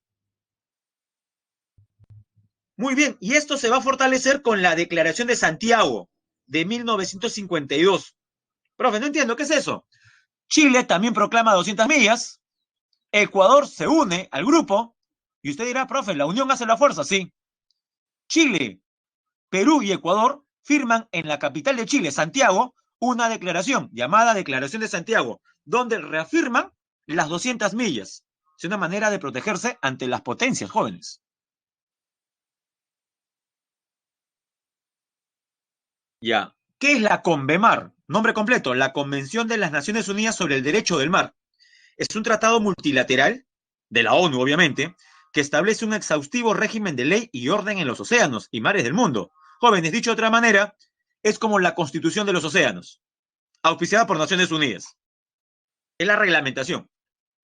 Agrupa en un solo instrumento las reglas tradicionales, o sea, las del pasado, para los usos de los océanos y al mismo tiempo introduce nuevos conceptos jurídicos. Fue aprobada en 1982 y entró en vigor en 1994. Ha sido firmada hasta la fecha por 168 países. O sea, la mayoría, jóvenes, la mayoría, más de las 3/4 partes del mundo, ha aceptado la Convención del Mar. Pregunta, jóvenes, ¿nosotros hemos hecho lo mismo? El Perú ha aceptado, ha suscrito la Convención del Mar. No. ¿Por qué no? Ya, analiza el gráfico. Aquí está la respuesta. Eh, voy a aumentar el tamaño, ¿eh? Ya mire. Lo de la derecha es la costa peruana, es espacio terrestre, ¿no? Ya. Esta es la costa peruana. Según la Convención del Mar, nuestras 200 millas se dividirían en dos partes. Primero, un mar territorial de solamente 12 millas, que le estoy marcando. ¿Profesor peruano? Sí, es peruano. Y 188 millas denominadas zona económica exclusiva. La pregunta es, ¿esas 188 millas, según la Convención del Mar, serían peruanas también? Responda, ¿sí o no? Las 188 millas que corresponden a un territorio llamado zona económica exclusiva, ¿serían peruanas? ¿Sí o no? Según la Convención del Mar. Ya, cuidado. Uno diría, profe, no, por eso no hay que firmarla. No, jóvenes, según la Convención del Mar, las 188 millas, o sea, zona económica exclusiva, siguen siendo peruanas. Siguen siendo peruanas.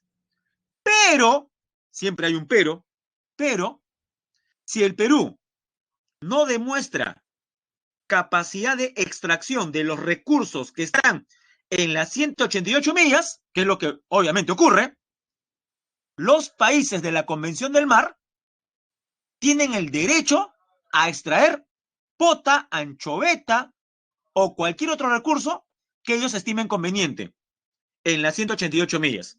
O sea, según la Convención del Mar, ese territorio es peruano, pero el Perú no tiene una soberanía total sobre dicho espacio. O sea, es y no es. No diría, profe, eso es medio raro. O sea, es del Perú, pero lo tendría que compartir. Sí. Por eso es que nuestros gobiernos no han firmado la Convención del Mar. Imagínese, gracias a las 200 millas que tenemos, es que esos barcos chinos han estado depredando pota. Son más de, ¿ha visto las imágenes, jóvenes? ¿Ha visto la noticia de hace más o menos 3 semanas?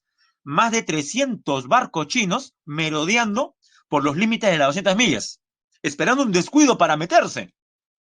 ¿Bien? Y usted se imagina a esos barcos chinos pescando en las 188 millas? Ah, no, Diego pregunta, profe, ¿qué pasó con esos barcos? Se pasaron de frente, ahora están frente a Chile, jóvenes. Era como un crucero de extracción. Comenzaron por la Galápagos frente a Ecuador, pasaron al Perú y ya están frente a Chile. Bien. Y lo último, jóvenes, lo final, la delimitación marítima entre Perú y Chile. Bueno, jóvenes, el fallo se dio el 2014 y mire, acá está el Perú, acá está Chile. Voy a marcar de color azul como está en la leyenda, porque no se nota aquí. Voy a marcar de color azul. ¿Cuál fue la posición chilena? O sea, ¿qué dicen los chilenos al respecto? Los chilenos decían que la frontera es esta. Uy, cambio de color, ¿ya? Azul dije, ¿no?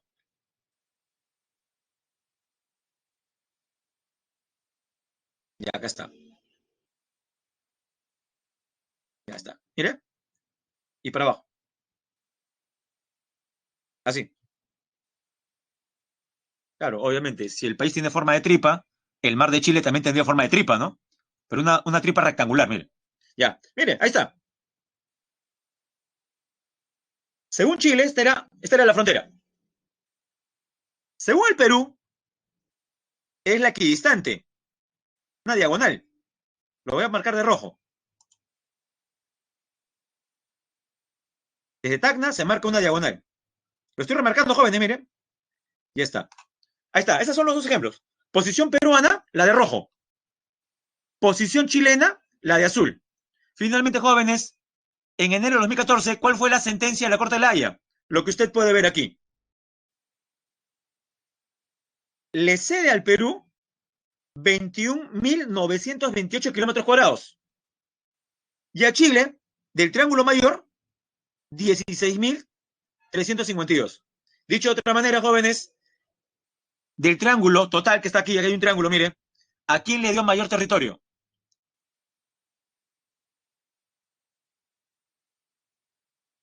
Al Perú. ¿Cuántos jóvenes en porcentaje? Porque la cifra, los kilómetros cuadrados no va a memorizar. ¿Cuánto? Redondee. 57%, ¿no? 57,3. Y a Chile lo que resta, ¿cuánto sería? Casi 43, ¿no? 42,7, 43. Y ese fue el fallo de la Haya. Uno dirá, profe, ganamos. Ya, ese es el punto. El Perú, ¿qué reclama? ¿Qué es lo que pide el Perú? ¿El 57% o el 100% del triángulo? ¿Cuál es el pedido del Perú? ¿Cuál es la posición peruana? Ser dueña del 100%. Y la Haya nos cumple con 57. Y le cede a Chile el 43%. Oiga, profe, pero tuvimos más que Chile. Ya, ahora yo le digo, ya, eso puede ser cierto. ¿Cuál es la mejor parte para pescar? Especialmente pesca artesanal. ¿La parte peruana o la parte chilena? Piense usted como un pescador artesanal de Tacna. La mejor zona es la chilena porque está próxima al litoral. Ahora ya recuerda vagamente, verdad, profesor, por eso recuerdo yo, hace 6 años, ¿sí? Y casi 7 años, recuerdo, profesor, en las noticias, que habían peruanos en Tacna que estaban en contra del fallo, estaban reclamando en las calles, protestando. Sí, básicamente eran pescadores, porque ellos ya no pueden pescar, mire. Profe, pero se puede meter hasta la 1080, mire. Claro, el mar peruano recién comienza en la 1080, pero eso favorece más a la pesca industrial. O sea, la pesca artesanal, la que va dirigida al consumo humano directo, quebrada, quebrada. Pero bueno, ese fue el fallo. Y lo último, jóvenes, por si fuera poco, la Haya generó un inconveniente. ¿Cuál es? Mire, este es el ángulo del Perú, la parte final del Perú. ¿Dónde termina el Perú terrestre? En el punto Concordia, ¿no? El Perú termina en el punto Concordia. Ya. De la esquina del Perú, luego comienza Chile. Jóvenes, si el Perú termina en el punto Concordia, ¿desde dónde debería salir el paralelo que separe el mar peruano del mar chileno? Desde el punto Concordia, ¿sí o no? Si el Perú termina en el punto Concordia, el paralelo que delimite tendría que salir del punto Concordia. Eso es lo que dicta el sentido común. Ya, ¿cuál fue el fallo de la Haya? Que la línea que separa los dos mares no está en punto Concordia, sino está a la altura del hito número 1. Es que recuerde que hay dos puntos. Hay el punto Concordia, que es la orilla del mar, es un punto imaginario, y está el hito número 1 de la Concordia, que está más adentro. ¿Cuánto? A ver si tiene usted vista del halcón. ¿Cuántos metros existen entre el hito número 1 y el punto Concordia? No son kilómetros, jóvenes, son metros nada más. Es como hablar de cuadras. Solamente están separados 264.5 metros. O sea, 2 cuadras y media, jóvenes. 2 cuadras y media, como desde su casa hasta la panadería. Nada más. Muchos dirán, profesor, entonces, si están tan cerca, ¿por qué no jalan? ¿Por qué no llevan? ¿Por qué no transportan el hito número 1, el punto Concordia? Y asunto solucionado. Es que recuerde que el hito no puede estar en las orillas del mar porque la marea se lo puede llevar. Los hitos tienen que estar en lugares totalmente secos. Bueno, la Haya dictaminó, falló, sentenció que lo que se va a hacer es lo siguiente: prolongar el paralelo del hito número 1, cortarlo con el litoral y desde aquí, mire, desde aquí, recién marcar la frontera. Jóvenes, ¿eso qué cosa ha generado? Que usted llegue a este último triángulo, mire, usted entra a este último triángulo que es peruano, pero pregunto, estando en este triángulo terrestre, ¿usted puede entrar al mar? Imagínense usted, teletranspórtese a este triángulo peruano, la esquina del Perú. ¿Usted puede entrar al mar? No, legalmente no puede. Si usted mete el piecito en el mar, está invadiendo soberanía chilena. Dígame usted si eso no es absurdo. Algo así. Hasta podría ser detenido, jóvenes. ¿Dónde se ha visto eso? La regla es tierra manda sobre mar, no mar manda sobre tierra. O sea, la arena es suya, pero el agua que está al costado es de Chile. Eso pasa en la última parte del Perú, gracias al fallo de la Haya. Alguien dirá, profesor, pero no es mucho, mire, son solamente 37.610 metros cuadrados. Joven, es territorio peruano. Ahora, por esa razón es que los chilenos se han aprovechado y ¿qué dicen? Ajá, si la Haya dice que el mar chileno llega hasta aquí, entonces el triángulo terrestre, ¿a quién le pertenece? A ver, siguiendo esa lógica, si la Haya dice que el mar de Chile llega hasta aquí, por tanto el triángulo que está al frente de quién es. Ajá, ellos dicen que les pertenece. Profesor, entonces podría generarse otro conflicto, otro diferendo. Bueno, para nosotros no hay diferendo, eso es peruano. Pero los chilenos sostienen que ese territorio les pertenece porque así lo dictaminan. Es la interpretación que ellos han hecho del fallo de la Haya, que como menciona Diego, es un fallo fallado, ¿no? Medio raro. Bien, jóvenes. Y las preguntas. Bien, jóvenes, espero que les haya servido bastante la información que se les ha brindado. Y lo prometí es deuda. Les dije que iba a pasar, les dije que iba a pasar un videíto para que vean más o menos la situación de la regionalización. Bien, tenemos acá un experto sobre el tema. Dura solamente, joven, es algo chiquito, 2 minutos, es la entrevista que le hacen.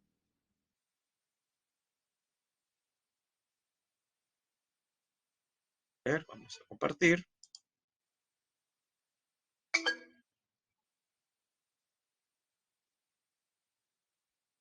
El, el especialista es Ernesto Álvarez.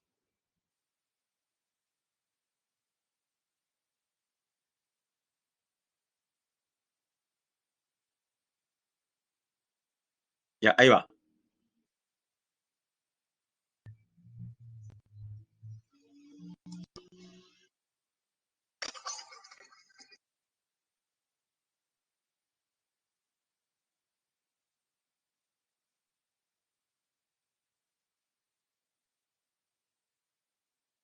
Enrique Bernal, Rico.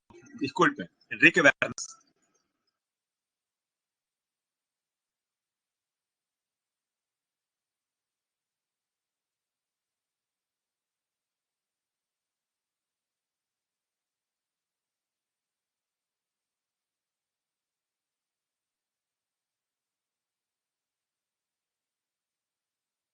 Uy, de nuevo, ya.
Bien, ahí pudo ver usted una pequeña historia acerca de la regionalización, interesante, ¿no?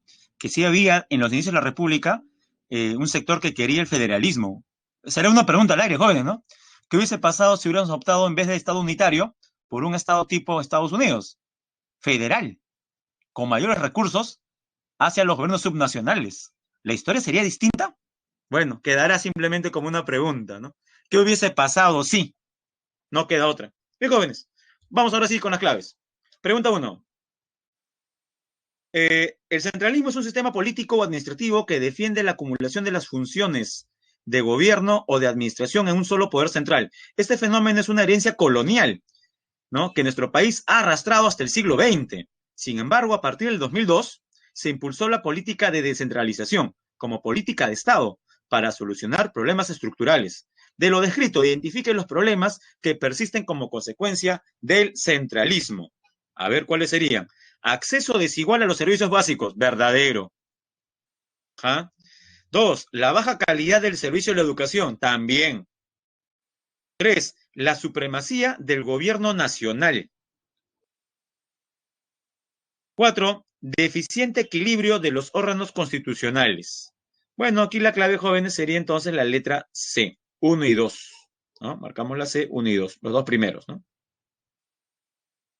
Bien, 1 y 2. Ya está. Siguiente pregunta, jóvenes. Las actuales fronteras son producto de un proceso de consolidación que se inició desde la proclamación de la independencia y culminó con en el presente siglo, ¿no? Con el fallo dado por la Corte de Justicia, que estableció los límites marítimos con Chile. Sobre las características de las fronteras del Perú, determina el valor de verdad de los siguientes enunciados. La línea de frontera más extensa la compartimos con Brasil, verdadero. El departamento de Loreto comparte frontera con 4 países falsos, con 3, ¿no? Con Ecuador, Colombia y Brasil, no con 4. En la frontera con Ecuador destaca la Correa del Cóndor, verdadero, es un accidente geográfico por Amazonas. 4. La frontera con Bolivia la forma el río Tambopata hasta el hito número 80, ¿no? Eso es falso, ¿no? No es el río Tambopata, ¿no? Sí es hasta el hito 80, ¿no? Pero no es el río Tambopata. La clave sería entonces aquí la letra A. Vamos la A entonces. Y vamos a la pregunta 3. San Pedro de Volpebra es el nombre de una localidad conformada por las iniciales de 3 países, Bolivia, Perú y Brasil. Así se dieron llamarlo, ¿no? Vol de Bolivia, P de Perú, Bra de Brasil, ¿no? Volpebra. No sé si sabía que existía eso. Volpebra, San Pedro de Volpebra. Qué curioso, ¿no? Muy cerca a Iñapari, en el Perú, y de Asís, en Brasil. Este espacio tiene características culturales de los países colindantes, donde se habla el portuñol, o sea, la mezcla entre portugués y español. ¿Qué es la fusión del portugués con el español? Tomando como base lo descrito, identifique los enunciados correctos en relación a la frontera tripartita. Y aquí la clave sería la letra A. 2 y 3. ¿Cuáles son verdaderas? La localidad de Iñapari es considerada como un área de frontera, ¿ya? Sí, porque es una manifestación tangible, lo más pequeño, una localidad nada más. El portuñol es producto del desarrollo económico fronterizo, ¿no? Bueno, acá tenemos, podemos afirmar que sí, ¿no? La integración fronteriza es un proceso futuro de paz y desarrollo compartido, ¿no? Uno dice, el desarrollo fronterizo es tarea conjunta de los estados colindantes. Entonces, jóvenes, aquí tenemos como respuesta, más bien, a una pequeña corrección, ¿ya? Y tendríamos como respuesta, pues, claro, la letra A, ¿no? Solamente la 1 y la 2. Bien, sí está bien, correcto. Claro, el portuñol no es producto del desarrollo netamente económico fronterizo, sino es de producto de la interacción social. Y la 4, 2 países con costas colindantes y miembros de la Convención de las Naciones Unidas sobre Derechos del Mar, o sea, la CONVEMAR, que aún no han definido sus límites marítimos, deciden solucionar este diferendo, siguiendo lo estipulado por la mencionada convención. Por lo tanto, su frontera marítima será delimitada por ¿qué? ¿Qué dice la Convención del Mar? ¿Qué es lo que se debe utilizar como frontera entre 2 países que han firmado la convención? Justamente la clave sería la letra D, una línea equidistante. ¿Qué es lo que el Perú manifestó? Aunque curioso, ¿no? El Perú recurre a la Corte de la Haya, que es un organismo de la ONU, pero no es miembro de la Convención del Mar, que es de la ONU. Por eso que muchos decían antes del juicio que el Perú debería firmar la Convención del Mar, porque es como ir a un juicio sin DNI. Menos mal que no se firmó, ¿eh? Y como se percata, no fue necesario firmar la Convención del Mar para que la Corte de la Haya parcialmente nos dé la razón. Pero recuerdo yo que habían fuertes voces que decían, el Perú debe firmar la Convención del Mar. Si no firmamos la Convención del Mar, que es de la ONU, vamos a perder totalmente en el fallo de la Corte de la Haya. Bueno, finalmente eso no fue cierto. Bien, jóvenes, ahora sí, pasamos a la última parte de organismos constitucionales autónomos. Ahora, jóvenes, si recuerda usted, ¿qué aspecto vemos? La parte técnica, BCR, SBS y Contraloría. Ya vimos la parte de justicia, Ministerio Público, Tribunal Constitucional, Defensoría del Pueblo, JNJ. Veremos qué ámbito. Recuerde que las organizaciones constitucionales autónomas se dividen en tres ámbitos. Uno es el económico, lo vimos hace 2 semanas. El siguiente es el ámbito de justicia, lo vimos la semana pasada. Ahora veremos el que tiene, por ejemplo, que resguardar la voluntad popular se manifieste justamente en las urnas. Muy bien, Renzo, nos referimos al sistema electoral, conformado por tres entes: el Jurado Nacional de Elecciones, la Oficina Nacional de Procesos Electorales, la OMPE, y el Registro Nacional de Identificación y Estado Civil, el RENIEC. Recuerde, es el RENIEC y no la RENIEC como se escucha mucha gente decir, porque se refiere a un registro. El RENIEC. Jóvenes, a priori, ¿cuál de estas tres instituciones es la más poderosa, es la más fuerte? En el papel, jóvenes, según la Constitución, las tres están al mismo nivel, pero en la realidad, por funciones, ¿quién tiene mayor peso? Correcto, eso sí hay que tenerlo claro. Es el Jurado Nacional de Elecciones. Tanto así que es la que maneja el presupuesto, el sistema electoral. Con eso le digo todo. Es como preguntar, de todos los ministerios, ¿cuál es el más importante? Porque maneja el presupuesto de los demás. El de Economía y Finanzas. Ya se dio cuenta, ¿eh? Ya se dio cuenta. Ya, comencemos entonces con el más importante. O sea, con el Jurado Nacional de Elecciones.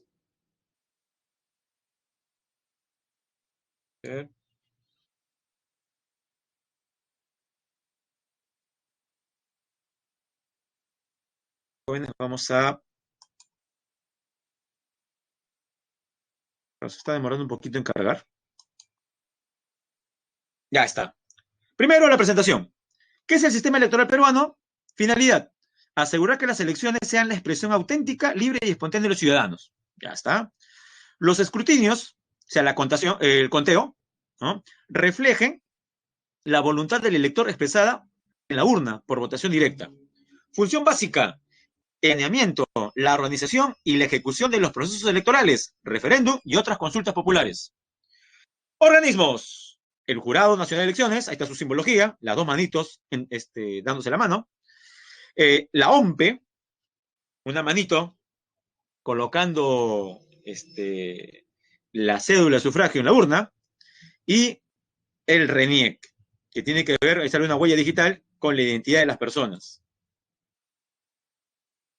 Ya, hablemos primero del jurado. Órgano autónomo que cuenta con personería jurídica de derecho público, encargado de, veamos primero, administrar justicia en materia electoral. Clave, jóvenes. Cualquier tema que tenga que ver con justicia electoral no la ve el Ministerio de Justicia, no la ve el Poder Judicial. Cualquier cuestión en materia electoral la ve el jurado. Por eso es un jurado. Está formado por magistrados, por jueces. ¿Qué más? Encargado de fiscalizar la legalidad del ejercicio del sufragio. Fiscalizar la legalidad. O sea, que esté acorde a la ley. Y tercero, de mantener y custodiar, no se olvide, el registro de organizaciones políticas. ¿Qué es eso? Recuerden que para crear un partido político o movimiento regional tiene que inscribirse ante el jurado de elecciones. ¿Quién custodia este registro? El jurado. Máxima autoridad. Su máxima autoridad es el pleno del jurado, conformado por, como usted puede ver ahí, 5 personas. Está conformado por 5 personas. ¿Quién es el que preside este panel, por así decir, este pleno? El representante de la Corte Suprema. Funciones son 5: jurisdiccional, fiscalizadora, normativa, administrativa y educativa. Sí, también educativa, jóvenes. De repente usted en su colegio fue alcalde escolar o teniente alcalde escolar. Y debe recordar, sí, profesor, y debe recordar que el jurado inclusive fue a su colegio a repartir cartillas y dar información de cómo se tenían que dar las elecciones. Función jurisdiccional. Administra justicia electoral. Sus resoluciones son dictadas en instancia final, definitivas y no son revisables. Repito, en materia electoral, quien administra justicia es el jurado en las elecciones.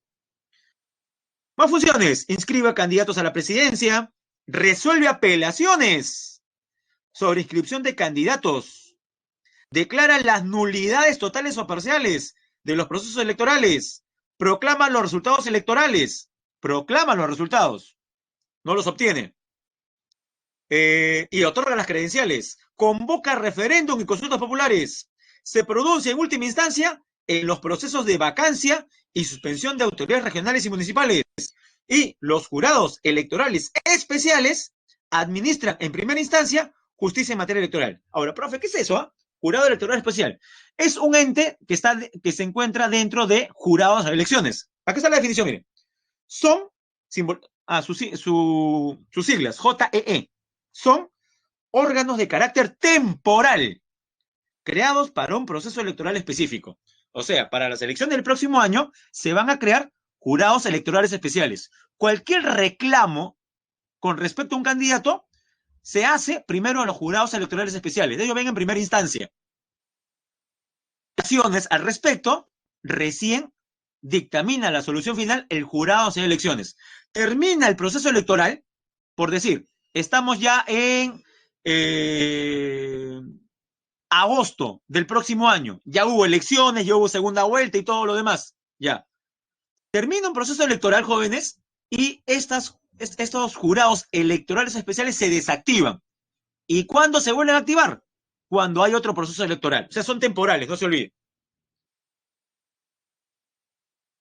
Función fiscalizadora.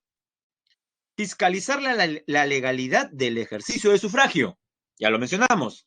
Fiscalizar la legalidad de la realización de los procesos electorales. Fiscalizar la legalidad en la elaboración de los padrones electorales. Velar por el cumplimiento de normas sobre organizaciones. Por ejemplo, mire, acá tenemos a fiscalizadores en el local de votación. Si usted ha acompañado a papá o mamá a votar a un colegio, verá que la mayor parte de personas están con chaleco blanco que dice OMPE y están ayudando a la gente a guiarse, ¿no? Pero también si es muy buen observador, se percatará que también hay personas con chaleco rojo, como la señorita que está aquí. ¿Qué está haciendo? Está vigilando, está fiscalizando que todo se dé con orden, ¿no? O sea, también hay fiscalizadores del jurado de elecciones.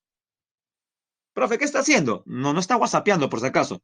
Está con su hojita anotando cualquier incidencia. Por eso está desde un segundo piso vigilando el patio. Y las demás funciones: normativa, administrativa electoral, educativa. Por ejemplo, a nivel normativo, presentan proyectos de ley en materia electoral, determina el número de escaños, o sea, de curules para el Congreso, por cada distrito electoral. O sea, ¿cuánto le corresponde, por ejemplo, a Madre de Dios? Y ha establecido, a Madre de Dios le corresponde solamente un escaño. Por eso que solamente tiene un congresista, dada su poca población. Reglamenta la aplicación de la cuota de género, etcétera.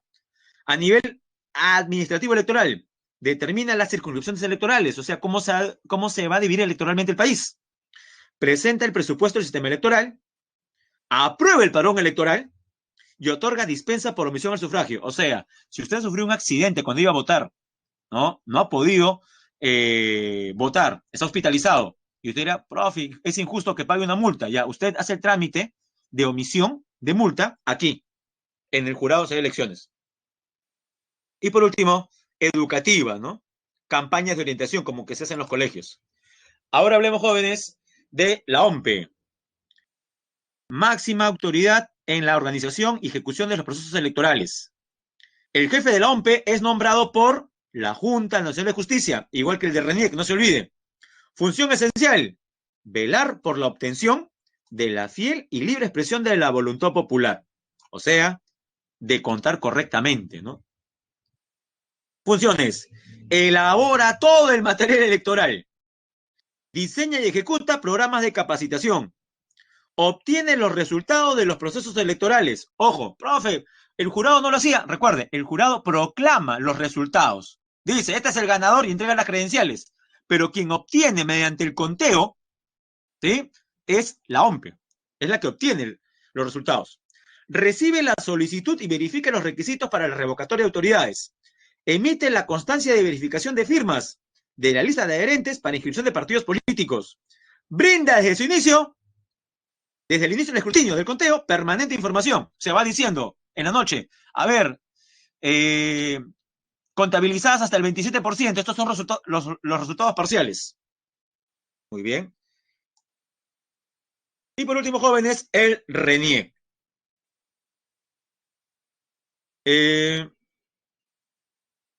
¿Cómo harán los peruanos que están en el extranjero para votar, ya que es obligatorio? Bien, antes que se me olvide, jóvenes, vamos a presentar la encuesta. ¿Ya? Pueden por mientras leer las funciones del RENIEC. Son cortitas nada más. A ver, terminan de responder la encuesta y vamos a escribir un poquito acerca de la pregunta acerca de los extranjeros. Sí, recuerde que fuera del Perú hay más de 3 millones de peruanos. Obviamente no todos votan.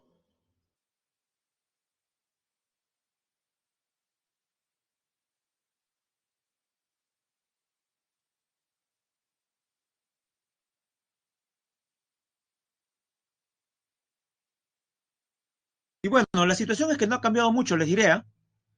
El, las reglas del juego para los peruanos que votan afuera son las mismas que de los peruanos que votamos en territorio nacional. No existe ahí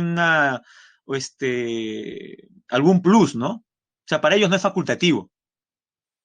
Si están inscritos en el RENIEC, ¿correcto? Que es obviamente lo que sucede, tendrían que votar en forma obligatoria hasta los 70 años, jóvenes. ¿Sí? Bien. Ahora sí, jóvenes, para terminar, veamos las funciones de RENIEC. No se olvide que el jefe de RENIEC es nombrado también por la Junta Nacional de Justicia, igual que OMPE. Registrar los nacimientos, matrimonios, divorcios, defunciones. Si usted revisa su DNI, azulito, ¿qué dice en estado civil? A ver, ¿qué dice su DNI en estado civil? ¿Lo ha leído? Profe, ¿quién va a leer eso? Léalo, imagínense que se equivoquen. ¿Ya qué dice? ¿Viudo? No, no dice viudo, ¿sí o no? ¿Divorciado? Tampoco. ¿Qué dice? Soltero. Aunque le diré que hay mucha gente que no actualiza sus datos, ¿ah? Y como hay mucha gente que no actualiza sus datos, ha visto los problemas para cobrar el bono. No sé si ha visto los últimos problemas sobre el bono que emite el gobierno. Y se ha percatado que hay gente que está reclamando porque otra persona ha cobrado que no corresponde a su dirección. Ya, eso pasa por no actualizar la información en el DNI. Hay que actualizarla siempre, jóvenes. Dos, emite las constancias de inscripción correspondientes. Prepara y mantiene actualizado el padrón electoral. Proporciona al jurado y a la OMPE la información necesaria. Mantiene el registro de identificación de los ciudadanos y emite el DNI. Muy bien. Ahí está el DNI electrónico, jóvenes. Y vamos con las claves. Ahí, bueno, ahí usted puede ver en líneas generales el resumen, ¿no? ¿Qué hace cada uno? JNE, administra justicia. RENIEC, registra la identificación de personas. Y OMPE organiza los procesos electorales. Ahí está el resumen. Ah, ya, Diego pregunta, ¿y en dónde votarían los peruanos en el extranjero? Jóvenes, se arman también mesas de sufragio en el extranjero. También se hacen, eso sí, no van a haber varias en el país.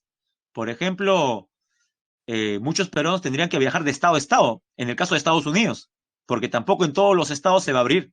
Serían en los estados donde haya mayor cantidad de peruanos. California, de hecho, Florida, Nueva York o la capital. Sí. Bien, las claves, jóvenes, son las siguientes. Uno, jóvenes, a ver, de frente, ¿qué marcamos?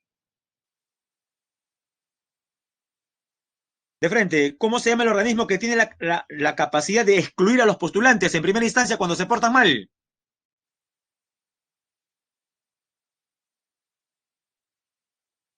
Ya, pero recuerde, en primera instancia dice, en primera instancia, ¿les expliqué eso?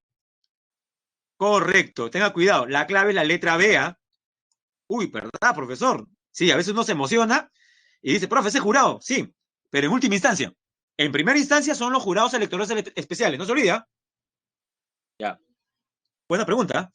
Dos, en la dos, en la dos, todas son correctas sobre la OMPE, menos la primera. Marcamos la clave A. Porque dice acá, obtiene los resultados electorales y los envía directamente al pleno del jurado de elecciones. No, no, no. No, las envía a los jurados electorales especiales. Por eso es falsa, por esta última. Porque dice, las envía directamente al pleno del jurado de elecciones. Eso es falso, pues, ¿no? Las demás son verdaderas, jóvenes. Tres.